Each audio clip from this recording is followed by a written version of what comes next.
Let me preface this by saying, as of this recording, I have not seen the new Superman movie, but I went to the theater expressly to get a bucket for popcorn. You see, back in 2016, when Doctor Strange opened, I went and got a Doctor Strange popcorn bucket. Now, this is a big bucket. It holds a large order of popcorn. I got this one for Superman. As you can probably tell, it's not quite as large as the Doctor Strange. As a matter of fact, I would figure this one is probably the equivalent of a medium-sized popcorn. I could almost put two of these inside that Doctor Strange one. But this is such a cool bucket. It's got, you know, it's a heavier plastic and has a neat lid on it, which the other doesn't have. The only thing this is missing is some sort of a handle to easily carry it around with. Oh, and the other thing I did go ahead and get a cup. So when I go back, I can get discount on my drinks. And I will be taking both of these buckets back when I go see Superman, probably next week. The one reason I couldn't get any of the other fancier buckets is we live in a small town and the theater here is just privately owned. It's not part of some big chain like Cinemarks or AMC or Regal or any of those. So they don't really have access to all the big, fancy, expensive things. Now, down the road, if I travel out of town, I might swing into one of those theaters and see if I can get something a little different. But in the meantime, I'll be taking this one and the Doctor Strange one next time I go to the movie, and I'll get a discount price to fill both of them with popcorn. But now what I wanted to do was change gears a bit, and I have a few things I kind of wanted to rant or complain about.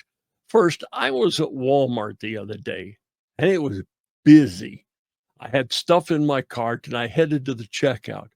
Well, there were only two checkout lanes with clerks, and each lane had at least five other people with their full carts ahead of me. Of course, there were lots of Walmart employees walking around, and some I recognized as checkers, and they could see the lines at the two check stands, but they didn't open any other lanes. Oh, yeah, there were some self check lanes open, but not all. Now, I don't know about you, but when I have quite a few items, I am not going to self check. It's a big pain. But the stores want to force you to self check so they don't have to employ as many checkers.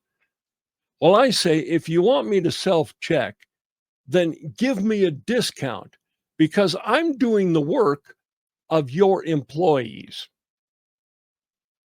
Another thing I wanted to talk about was local news on TV. Have you ever noticed when the news anchor goes to a reporter in the field, the reporter is standing there and they're nodding their head up and down like a bobblehead before they start talking? Yeah. And a lot of reporters can't talk in a smooth sentence. They make several disjointed pauses in the middle of what they're saying. I wish I had a good example, but I can't really play anything for you or I get in some sort of trouble for that. But listen closely. You'll notice that many reporters aren't able to speak clearly in a full sentence. The other thing is with the local news, the anchors, when they're not sitting at their desk, they're usually standing in front of a big screen.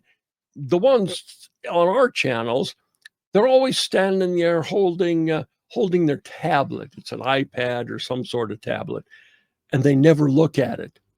What? Why are they holding on to it? What's it for? It's not doing anything.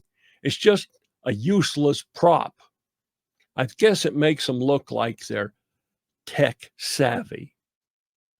Well, finally, I'm going to pass on a little life hack for you. If you go get fast food and the fries are a little cold and maybe a little old, you can guarantee fresh, hot fries every time by simply ordering them with no salt. And that way, they have to cook some fresh and fill your order before they salt them. Of course, your fries won't have salt, but hey, that's better for you anyway. All right, that's it. Talk to you later.